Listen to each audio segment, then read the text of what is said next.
પૂર્વ રાષ્ટ્રપતિ રામનાથ કોવિંદની અધ્યક્ષતામાં એક દેશ એક ચૂંટણી મુદ્દે દિલ્હીમાં ઉચ્ચ સ્તરીય સમિતિની બેઠક યોજાઈ હતી। પૂર્વ રાષ્ટ્રપતિ રામનાથ કોવિંદના ઘરે આગળના રોડમેપ પર ચર્ચા કરવામાં આવી।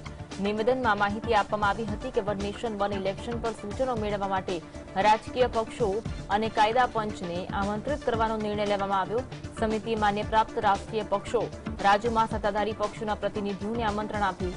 મહત્વનું છે કે 2 સપ્ટેમ્બરના રોજ 8 સભ્યોની ઉચ્ચ સ્તરીય સમિતિની રચના કરવામાં આવી હતી, જેમાં ગૃહપ્રધાન અમિત શાહ, રાજ્યસભાના ભૂતપૂર્વ વિરોધ પક્ષના નેતા ગુલામ નબી આઝાદ હાજર રહ્યા હતા। જોકે કોંગ્રેસના નેતા અધીર રંજન ચૌધરીએ આ ઉચ્ચ સ્તરીય સમિતિનો ભાગ બનવાનો ઇનકાર કરતા પત્ર લખ્યો। મહત્વનું છે કે એક બાજુ સરકાર વન નેશન વન ઇલેક્શન પર ભાર આપી રહી છે, બીજી તરફ વિપક્ષી ગઠબંધન ઇન્ડિયા તેને દેશના સંઘીય માળખા માટે ખતરો ગણાવી રહ્યું છે।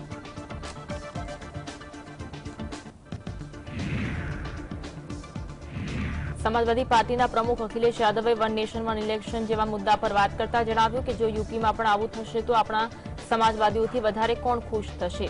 लोकसभानी चूंटणीनी साथे यूपीमां पण आगामी 6 महीना के 1 वर्षना समयगाळामां चूंटणी थवी जोईए। તેમણે કહ્યું કે લોકો પણ લોકસભા ચૂંટણીની રાહ જોઈ રહ્યા છે। તેમણે જણાવ્યું કે કુર્સી વિધાનસભા બેઠક પર યોજાયેલી સપાના ઉમેદવાર સુધાકર સિંહની જીતે રાજકારણનો નવો માર્ગ બતાવ્યો છે। જો કાર્યકરો અને નેતાઓ આંદોલનકારી બનીને સરકાર સામે ઉભા રહેશે તો લોકશાહી બંધારણ બચી જશે। एक देश एक चुनाव, आप और हम यही उत्तर प्रदेश में काम करते हैं। अगर उत्तर प्रदेश में विधानसभा का भी चुनाव हो जाए 1 साल बाद या 6 महीने बाद, तो हम समाजवादियों से और उत्तर प्रदेश की जनता से ज्यादा खुश कौन होगा। मणिपुरनी स्थितिमां सुधार तथा तकेदारीना भागरूपे इंटरनेट पर मूकवामां आवेला प्रतिबंधने राज्य सरकारे हटावी दीधो।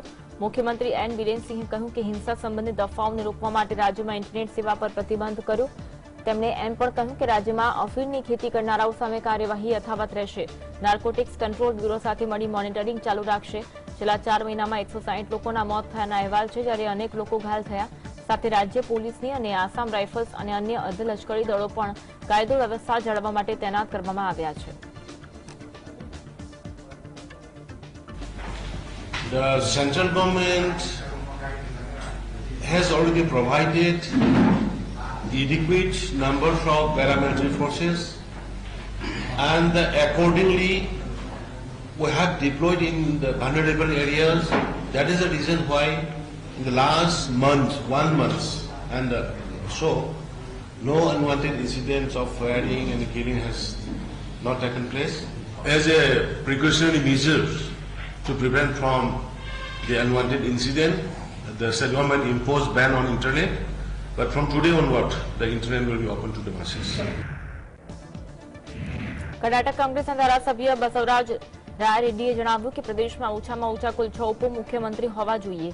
ધારાસભ્યોએ દાવો કર્યો કે લોકસભા ચૂંટણીને ધ્યાનમાં રાખીને પ્રદેશમાં કુલ 6 ડેપ્યુટી સીએમ બનાવવામાં આવે તેવી અટકળોએ જોર પકડ્યું। કર્ણાટક સરકારના સહકાર મંત્રી રાજન નાયે આ મુદ્દા પર સૌથી પહેલા ટિપ્પણી કરી। રાયરેડ્ડીએ જણાવ્યું કે પરામેશ્વર એમ.બી. પાટીલ જેવા ઘણા વરિષ્ઠ મંત્રીઓએ તેમની આ વાતને ટેકો આપ્યો છે। હું રાયનાની દરખાસ્ત સાથે સંમત છું કે વધુ સારા વહીવટ માટે વધુ ડેપ્યુટી સીએમની જરૂર હોય છે। આંધ્રપ્રદેશમાં પહેલેથી જ 5 ઉપમુખ્યમંત્રી છે। કર્ણાટક એક મોટું રાજ્ય છે, તેથી સરકાર અન્ય 5 ડેપ્યુટી સીએમ બનાવી શકે છે। વર્તમાન સમયમાં ડીકે શિવકુમાર કર્ણાટકના એકમાત્ર ઉપમુખ્યમંત્રી છે। There is a lot of discussion is happening in Karnataka regarding creation of the few more deputy chief ministers, supported by the many senior ministers like Dr. Parameshwar, M.B. Patil, Darshanapur, Shivanand Patil, and many others. I do agree with Rajana's proposal that there are more deputy chief ministers are required for better administration as well as for. I am suggesting at least there should be 6 deputy chief ministers. Already in Andhra Pradesh there are 5 deputy chief ministers. Karnataka is a big state. They can create another 5. That means including Kaveri જળ વહેંચણી વિવાદ પર પ્રતિક્રિયા આપતા કર્ણાટકના ઉપમુખ્યમંત્રી decay શિવકુમારે જણાવ્યું કે આ મુદ્દે રાજનીતિ કરવામાં આવી રહી છે. અમારી સરકાર કર્ણાટકના ખેડૂતોના હિતોનું રક્ષણ કરશે. અમે સંબંધિત સત્તાધીશ સમક્ષ આ મુદ્દે અપીલ અરજી દાખલ કરીશું. કોઈપણ વ્યક્તિએ કાયદો હાથમાં લેવાની જરૂર નથી. હું લોકોને કોઈપણ પ્રકારનો બંધ ન પાડવાની અપીલ કરું છું. ડીએમકે પાર્ટીએ આરોપ લગાવ્યો કે કાવેરી નદી માત્ર કર્ણાટકની સંપત્તિ નથી. ત્યારે તેના જવાબમાં શિવકુમારે કહ્યું કે કાવેરી નદી રાષ્ટ્રીય સંપત્તિ છે. It is a political angle they are just taking. We are there to protect the interest of the farmers of Karnataka. We have appealed before the authorities. We will protect. No one should take the law into the hand. I appeal to them not to do any bandh or not. It will not be justified.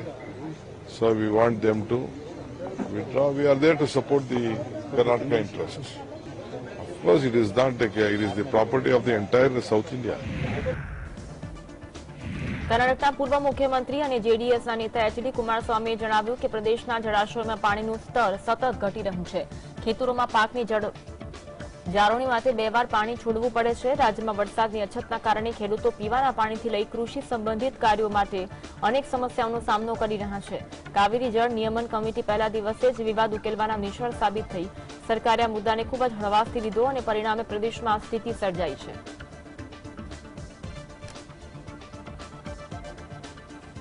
Every day in the dam, in the reservoir, water level is going down. Here further the standing crop in our catchment area. Another 2 time actually water has to be released for the standing crop here. Our farmers are facing severe problem. Future even for drinking water and to save the cultivated crop, it is very impossible situation is here. કોંગ્રેસના નેતા જયરામ રમેશે social media platform X પર ટ્વીટને કોટ કરતા જણાવ્યું કે ભવ્ય પ્રચાર પ્રસાર સાથે ઉદ્ઘાટન કરવામાં આવેલી નવી સંસદ ભવન વડાપ્રધાનના ઉદ્દેશ્યને સ્પષ્ટ દર્શાવે છે. તેને મોદી મલ્ટીપ્લેક્સ અથવા મોદી મેરિયટ કહેવું જોઈએ. 4 દિવસના સમયગાળામાં જોયું કે નવી સંસદ ભવનનું હોલ સુગઠિત ન હોવાના કારણે એકબીજાને જોવા માટે દૂરબીનની જરૂર અનુભવાય છે. જૂની સંસદ ભવનમાં ખુલ્લાપણાનો અનુભવ થતો, જ્યારે નવી સંસદ ભવનમાં તેવું લાગતું નથી. કોંગ્રેસના નેતાએ દાવો કર્યો કે સંસદમાં ફરવાનો આનંદ સમાપ્ત થઈ ગયો છે. મેં સચિવાલયના કર્મચારીઓ પાસેથી એવું પણ સાંભળ્યું છે કે નવી ઇમારતની ડિઝાઇનમાં તેમને કામ કરવામાં મદદરૂપ જરૂરી વિવિધ વ્યવહારિકતાઓને ધ્યાનમાં લેવામાં આવી નથી. આવું ત્યારે થાય છે જ્યારે સંસદમાં કામ કરનાર લોકો સાથે યોગ્ય વિચાર વિમર્શ ન કરવામાં આવે. વર્ષ 2024માં સત્તા પરિવર્તન બાદ કદાચ નવી સંસદ ભવનનો વધુ સારી રીતે ઉપયોગ થશે.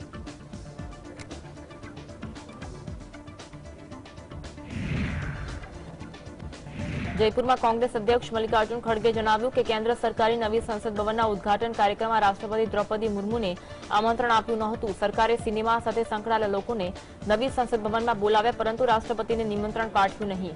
ખરેખર તો સરકારે ભાજપનું અપમાન કર્યું. આ સાથે કોંગ્રેસ અધ્યક્ષે દાવો કર્યો કે અમે ચૂંટણીમાં માત્ર ભાજપ જ નહીં, પરંતુ ઈડી, સીબીઆઈ અને ઇન્કમ ટેક્સનો પણ સામનો કરવો પડે છે. કોંગ્રેસના કાર્યક્રમના દિવસે અથવા બીજા દિવસે પાર્ટીના નેતા અને સંબંધિત લોકોને ત્યાં દરોડા પાડવામાં આવે છે. अरे ये तो बीजेपी कभी भी नजदीक नहीं आने देती. यहां तक कि जो प्रेसिडेंट राष्ट्रपति है, हमारे राष्ट्रपति द्रौपदी मुर्मू जी को वो नए बिल्डिंग इनॉग्रेशन में इनविटेशन भी नहीं दिया. क्यों नहीं बुलाना? आप सिनेमा वालों को बुलाते हो, आप अपने लोगों को बुला के दिखाते हो, तो वो इनॉग्रेशन के लिए आपने मुर्मू को क्यों नहीं बुलाया? वो तो अध्यक्ष है, राष्ट्रपति है, और राष्ट्रपति को अपमान करते हो और ऊपर से बोलते हैं हमने ये सब बनाया, देखो उनको अध्यक्ष बनाया, इनको ये क्या बनाया, नाम के वास्ते बनाया. પીએમ મોદીએ વારાણસીમાં આંતરરાષ્ટ્રીય ક્રિકેટ સ્ટેડિયમનો શિલાન્યાસ કર્યો. આ કાર્યક્રમમાં બીસીસીઆઈના તમામ અધિકારીઓ સહિત ક્રિકેટ દિગ્ગજ સચિન તેંડુલકર, કપિલ દેવ અને સુનિલ ગાવસ્કર સહિત ઘણા પૂર્વ ક્રિકેટરોએ હાજરી આપી. પીએમ મોદીએ તેમના સંબોધનમાં જણાવ્યું કે આ ક્રિકેટ સ્ટેડિયમ ખૂબ જ ખાસ હશે. મહાદેવના શહેરમાં આવેલા સ્ટેડિયમની ડિઝાઇન ખુદ મહાદેવને સમર્પિત છે. તેમાં આંતરરાષ્ટ્રીય ક્રિકેટ મેચો થશે અને નજીકના ક્ષેત્રના ખેલાડીઓને પણ ત્યાં રમવાની તક મળશે. આ સ્ટેડિયમ માત્ર વારાણસીથી જ નહીં પરંતુ પૂર્વાંચલના યુવાનો માટે પણ વરદાન સાબિત થશે. આ સ્ટેડિયમમાં એકસાથે 30,000થી વધુ લોકો બેસીને મેચ જોઈ શકશે. જ્યારથી આ સ્ટેડિયમની તસવીરો વાયરલ થઈ છે ત્યારથી દરેક કાશીવાસી તેને જોઈને ઉત્સાહિત થઈ ગયા છે. सर झुका करके प्रणाम करता हूं। मेरे प्यारे परिवारजनों, काशी में आज एक इंटरनेशनल क्रिकेट स्टेडियम की आधारशिला रखी गई है। ये स्टेडियम न सिर्फ वाराणसी बल्कि पूर्वांचल के युवाओं के लिए एक वरदान जैसा होगा। महादेव की नगरी में ये स्टेडियम, उसकी डिजाइन स्वयं महादेव को ही समर्पित है। વડાપ્રધાન મોદીએ જણાવ્યું કે નારી શક્તિ વંદન અધિનિયમને નવરાત્રીના ઉત્સાહને પણ વધાર્યું. આ કાયદા થકી મહિલા નેતૃત્વના અનેક માર્ગો ખુલશે. લોકસભા અને દેશની વિધાનસભામાં મહિલાઓનું પ્રતિનિધિત્વ વધશે. હું આ ઉપલબ્ધિ માટે દેશની તમામ માતા બહેનોને કાશીની પવિત્ર ધરતી પરથી અભિનંદન પાઠવું છું. આપણે તો મહાદેવ પહેલા મા પાર્વતી અને ગંગાને પ્રણામ કરનાર લોકો છીએ. વારાણસી રાણી લક્ષ્મીબાઈનું જન્મસ્થળ છે. નારી શક્તિ વંદન અધિનિયમ 30 વર્ષથી સંસદમાં પેન્ડિંગ હતો, પરંતુ વર્તમાન સમયમાં તેનો વિરોધ કરનારા પક્ષોએ પણ તેનું સમર્થન કરવું પડ્યું છે. લોકોની તાકાતના કારણે મહિલા અનામત બિલ રેકોર્ડ મતથી સદનમાં પસાર કરવામાં આવ્યું છે. नारी शक्ति वंदन अधिनियम ने इस बार नवरात्रि के उत्साह को और भी कई गुना बढ़ा दिया है। इस कानून से देश के लिए महिला विकास के नए रास्ते खुलेंगे। लोकसभा और विधानसभा में महिलाओं की उपस्थिति बढ़ेगी। દિલ્હીના વિજ્ઞાન ભવનમાં આંતરરાષ્ટ્રીય વકીલ કોન્ફરન્સ 2023માં સંબોધન દરમિયાન વડાપ્રધાન મોદીએ જણાવ્યું, કાયદાકીય વ્યવસાયના અનુભવે આઝાદ ભારતને વધુ મજબૂત બનાવ્યું છે. સમગ્ર વિશ્વમાં ભારતની વિશ્વસનીયતામાં વધારો થયો છે.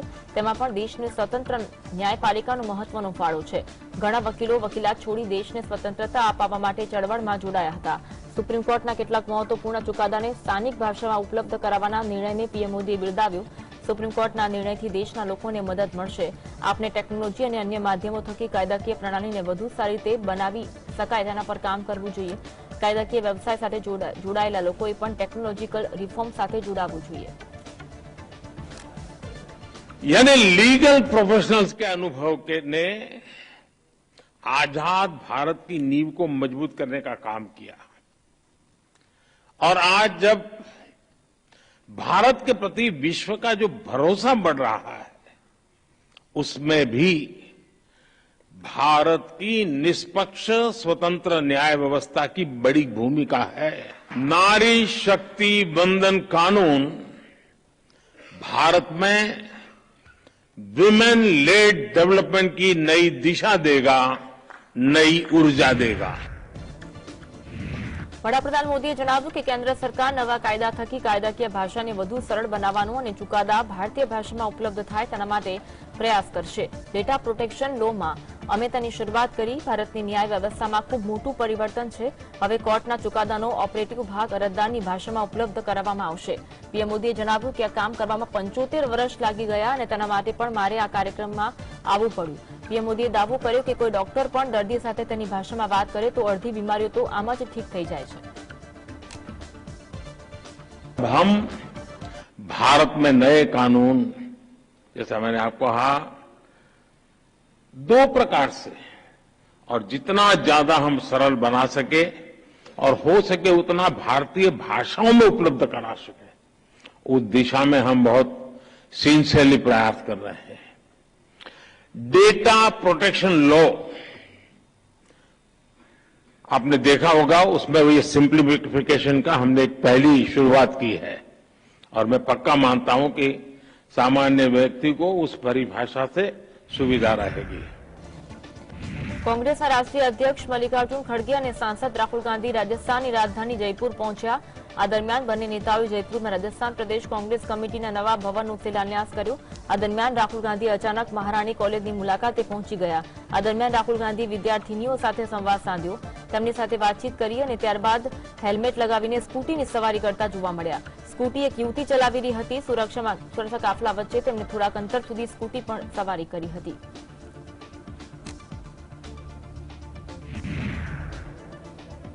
જયપુરમાં સંબોધન દરમિયાન કોંગ્રેસના સાંસદ રાહુલ ગાંધીએ જણાવ્યું કે કેન્દ્ર સરકાર સંસદના વિશેષ સત્ર પહેલા મહિલા અનામત બિલ વિશે કોઈ વાત કરી રહી નહોતી।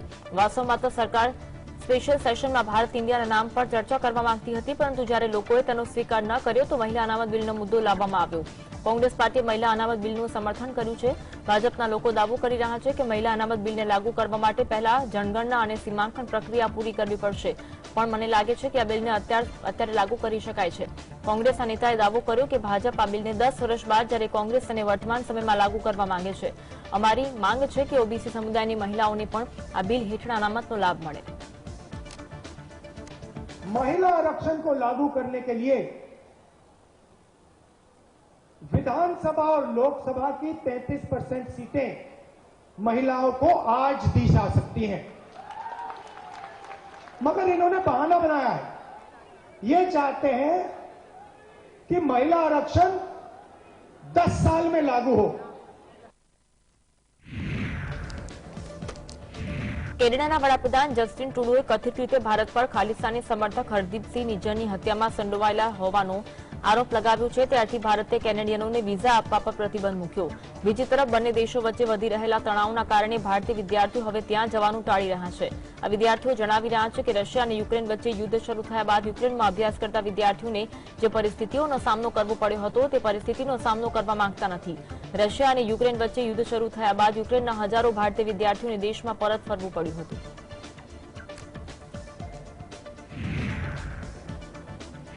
ભારત અને કેનેડા વચ્ચે ખાલિસ્તાની મુદ્દો ચરમસીમાએ છે। સતત નિવેદનબાજી વચ્ચે શીખ ફોર જસ્ટિસના ચીફ ગુરુપરવંતસિંહ પન્નુએ કેનેડાના હિન્દુઓને દેશ છોડવાની ધમકી આપી। હવે આ વીડિયોની નિંદા થઈ રહી છે। કેનેડામાં વિપક્ષના નેતા પિયર પોઈલિવિયરે પણ પોતાના સંદેશમાં લોકોને ખાસ કરીને હિન્દુઓ માટે એ વાત કહી છે। તેમણે કહ્યું કે દરેક કેનેડિયન ભય વિના જીવવાને પાત્ર છે। તાજેતરના સમયમાં અમે કેનેડામાં હિન્દુઓને નિશાન બનાવતી દ્વેષપૂર્ણ ટિપ્પણીઓ જોઈએ છે। રૂડી ચુસ્તો આપણા હિન્દુ પાડોશી અને મિત્રો વિરુદ્ધ આ ટિપ્પણીની નિંદા કરે છે। આપણા દેશના દરેક ભાગમાં હિન્દુઓએ અમૂલ્ય યોગદાન આપ્યું છે અને તેમનું અહીં હંમેશા સ્વાગત કરવામાં આવશે।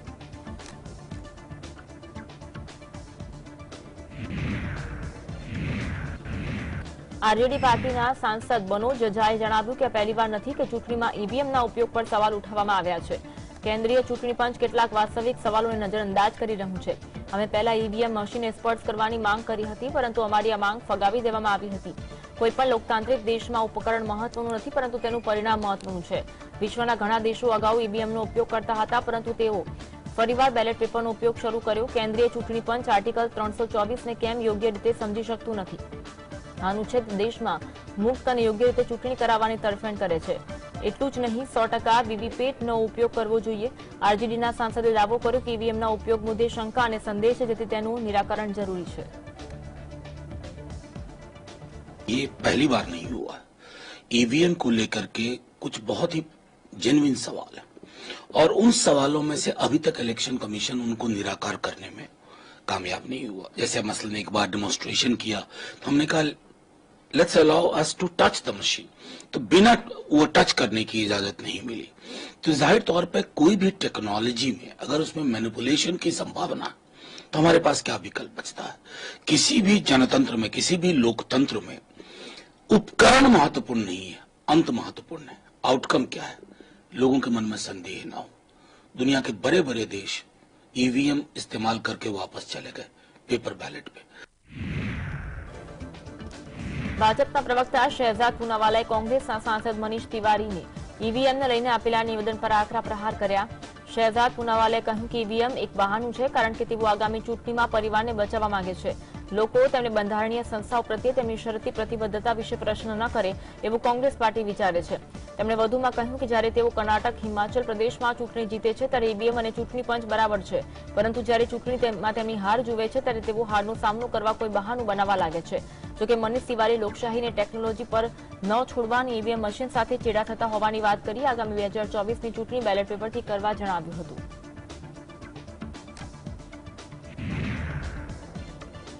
બિહારના ઉપમુખ્યમંત્રી અને આરજેડી પાર્ટીના નેતા તેજસ્વી યાદવે જણાવ્યું કે કેન્દ્ર સરકારે જણાવવું જોઈએ કે તેમણે છેલ્લા 8-9 વર્ષમાં શું કામ કર્યું. આ સાથે તેમણે સવાલ કર્યો કે સંસદનું વિશેષ સત્ર બોલાવી સદનના બંને ગૃહમાં મહિલા અનામત બિલ પસાર કરવામાં આવ્યું, પરંતુ તેમાં ઓબીસી અને ઈબીસી મહિલાઓને સામેલ કરવાની જોગવાઈ કેમ સામેલ કરવામાં આવી નથી. આ બિલ ક્યારે લાગુ થશે તેની તારીખ કેન્દ્ર સરકારે જાહેર કરવી જોઈએ. કોઈને ખબર જ નથી કે આ બિલ ક્યારે લાગુ કરવામાં આવશે. આ પહેલા તેમણે જણાવ્યું હતું કે બિલમાં મહિલાઓને 33% નહીં પરંતુ 50% અનામતનો લાભ આપવો જોઈએ. જો કેન્દ્ર સરકાર ઓબીસી સમુદાયને તેનો અધિકાર નહીં આપે તો લોકો ચૂંટણીમાં તેનો જવાબ આપશે. आज हम और आप जो है आजाद देश में हैं तो उन लोगों का योगदान तो है ही ना, लेकिन ये बताएं ये लोग 8-9 साल से लोग क्या किए, और आप ओबीसी महिलाओं को या ईबीसी महिलाओं को आरक्षण आपने क्यों नहीं दिया, इसमें प्रावधान क्यों नहीं किया, और ये बताएं कि ऐसा बिल कोई तारीख बताइए, पास तो हो गया लेकिन लागू कब से होगा. મધ્યપ્રદેશના પૂર્વ મુખ્યમંત્રી અને કોંગ્રેસ પાર્ટીના નેતા કમલનાથે ઇન્દોરમાં યોજાયેલી બેરોજગાર મહાપંચાયતમાં જણાવ્યું કે મને આશ્ચર્ય થાય છે કે આ સરકાર કેવી રીતે ચાલી રહી છે. જે સરકારની પ્રાથમિકતા તેના યુવાનો ન હોય તેને સત્તામાંથી હટાવી દેવી જોઈએ. હું આટલા સખત શબ્દોમાં ઉપયોગ એટલા માટે કરી રહ્યો છું કારણ કે યુવાનો દેશનું ભવિષ્ય છે. કોંગ્રેસના નેતાએ દાવો કર્યો કે મધ્યપ્રદેશમાં રોકાણનો અભાવ છે. શિવરાજસિંહ ચૌહાણ ઇન્વેસ્ટમેન્ટ સમિટનું નાટક કરે છે. હું તો શિવરાજ સરકાર સમક્ષ માંગ કરું છું કે પ્રદેશના સરકારી વિભાગોમાં જેટલી ખાલી જગ્યા બાકી છે પહેલા તેના પર ભરતી કરવામાં આવે. कितना चिंता का विषय है. मुझे ताज्जुब होता है कैसी सरकार ये चल रही है. जिस सरकार की प्राथमिकता नौजवान ना होए उस सरकार को क्या करना चाहिए, लात मार के हटाना चाहिए. आज मध्य प्रदेश में कोई निवेश नहीं आता. शिवराज सिंह जी यहां आके इंदौर में नाटक करते हैं 6 दफे. इन्वेस्टमेंट समिट 33 लाख करोड़ रुपए आएगा. मैं तो शिवराज सिंह जी को कहता हूं जो आपके रिक्त पद है आप इसको ही भर दो, बाकी की बात बाद में करो. દિલ્હી એનસીઆરમાં અચાનક ભારે વરસાદના કારણે લોકોને ગરમીમાંથી રાહત મળી. સાથે સાથે હવામાનનો મિજાજ પણ બદલાયો. વરસાદની સાથે ઠંડા પવન પણ ફૂંકાતા હવાની ગુણવત્તા સારી નોંધાઈ. છેલ્લા 2 દિવસથી દિલ્હીમાં લોકો તાપમાનના કારણે ભેજ અને ગરમીથી ત્રસ્ત બન્યા.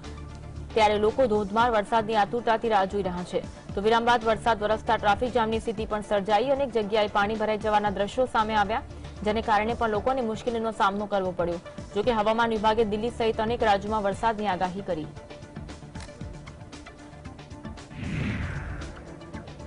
મહારાષ્ટ્રના નાગપુરમાં પહેલા મુશળધાર વરસાદના કારણે લોકોને હાલાકીનો સામનો કરવો પડ્યો. નીચાણવાળા વિસ્તારોમાં પાણી ભરાયા. શહેરના બસ ડેપો અને કેટલાક વિસ્તારોમાં લોકોના ઘરમાં પાણી ઘૂસ્યા. બચાવ કાર્ય માટે એનડીઆરએફની મદદ લેવાઈ. નાયબ મુખ્યમંત્રી દેવેન્દ્ર ફડણવીસ નાગપુરમાં ભારે વરસાદની સ્થિતિ પર નજર રાખી રહ્યા છે. તેમણે જણાવ્યું કે નાગપુરમાં ભારે વરસાદના કારણે અંબાઝરી તળાવ ઓવરફ્લો થયું. માત્ર 4 કલાકમાં 100 મિલીમીટરથી વધુ વરસાદ પડ્યો. નાગપુર કલેક્ટર મ્યુનિસિપલ કોર્પોરેશન સહિતનું નિરીક્ષણ કર્યું. વરસાદની આ સ્થિતિના કારણે જિલ્લાની તમામ શાળાઓમાં રજાની જાહેરાત કરી દેવામાં આવી હતી. 4-5 बजे तक लगभग 100-125 में बारिश होने की वजह से अंबाझरी जो तालाब है वो ओवरफ्लो होने की वजह से लो लाइंग एरिया जो डाउन लाइन में लो लाइंग एरिया में बड़े पैमाने पानी घुस गया था. हमारे यहाँ लगभग 7 से 8 एनडीआरएफ एसडीआरएफ की टीम लगाकर वहाँ के लोगों को लगभग 200-300 लोगों को रेस्क्यू किया है. उनके खाने की अरेंजमेंट सब कर रहे हैं. आज भी हवामान खाते का आज भी दिन भर बारिश का चेतावनी है. इसलिए मेरी एक ही विनती है, लोगों ने सतर्क रहना चाहिए और लो लाइंग एरिया के जो लोग हैं उन्होंने हायर रिच पे जाके अपने आप को सेव करना चाहिए. कॉर्पोरेशन का और डिस्ट्रिक्ट एडमिनिस्ट्रेशन का टोल फ्री नंबर ऑलरेडी हमने जनता को